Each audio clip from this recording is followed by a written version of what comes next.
This year's session of the Chinese People's Political Consultative Conference has come to a close. A closing ceremony has been held for the CPPCC session at the Great Hall of the People in Beijing. New chairman Wang Yang says the CPPCC should help all parties improve their idealistic identity to socialism with Chinese characteristics. Our reporter Wang Hui brings us the details. Nearly 2,200 CPPCC members took part in this year's two sessions. They contributed nearly 5,400 proposals addressing various issues, from stay-at-home children and pollution to education and medical reforms in rural areas. The newly elected chairman of the CPPCC's National Committee, Wang Yang, who's also the vice premier of the State Council, addressed the closing ceremony. The CPC leadership is the most defining character of socialism with Chinese characteristics and biggest political reality of China. Taking a clear stand in politics is the essential requirements of CPPCC. The CPC leadership is the fundamental political guarantee for the CPPCC to proceed and make progress. It is also the political principle that we have to adhere to. We need to promote the consensus of all party groups and people from all other groups to identify with the CPC understanding of socialism with Chinese characteristics in politics, thoughts, theories, and emotions. We must establish the four consciousness, for confidence, and voluntarily accept the CPC leadership, as well as safeguard General Secretary Xi Jinping's core position, safeguard the Central Political Committee's authority, and unify the leadership. When it comes to critical matters such as the institution, path, flag, and orientation, we must have united thoughts, aware, and steps in order to make sure that the CPPCC has a correct political orientation. Since this is the first session of the CPPCC's 13th National Committee, half of all members are new. They believe they gained a lot from the experience. I am a new member. Although I care about politics and state affairs, I've never attended a meeting like this. I now have access to deeply understand detailed content. I still need to learn. This is also the first two sessions since the 19th Communist Party of China National Congress held in October last year. The members believe they carry important responsibilities in advising the government and helping it live up to the spirit of the 19th CPC. At the beginning, I felt so proud, but with the meeting and learning these days, I feel a tremendous burden and responsibility on my shoulders. The CPPCC also demonstrated openness by providing more access to journalists this year.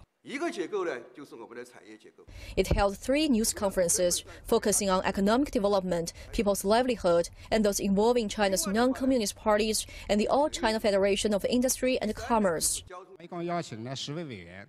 For the first time, a delegates corridor was also set up for the CPPCC members to take questions from the press. Besides putting forward their proposals, China's political advisors were closely involved in policy making by giving their voice on a series of major decisions this year. They include the amendment of constitution, the reform of governmental institutions, and establishing the law on national supervision. Wang Hui, CGTN, Beijing. Well, let's get to you more now on China's political season. I'm joined live from Beijing by CGTN's Jane Keo. Jane, as we know, the CPPCC session has come to an end. What's next for the two sessions?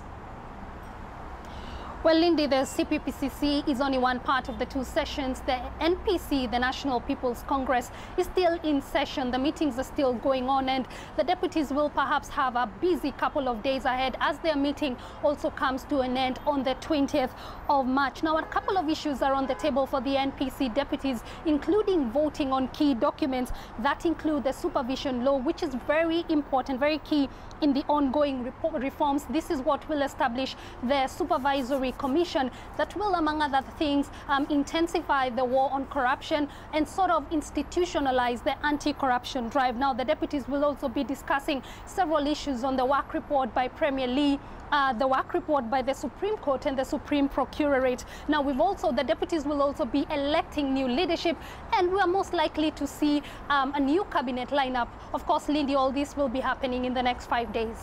And of course, just tell us, Jane, what some of the highlights have been of the CPPCC session now that it's come to a close.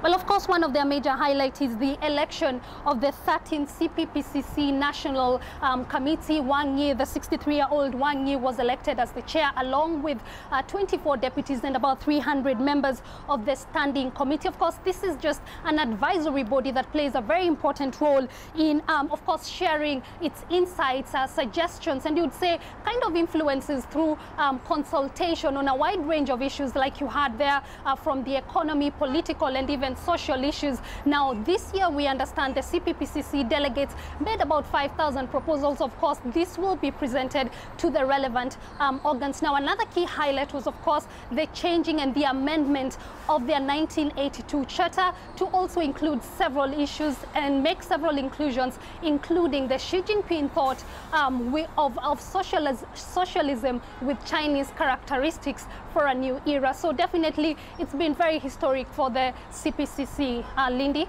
Well, Jane Keogh, thank you so much for that update, joining us there live from Beijing.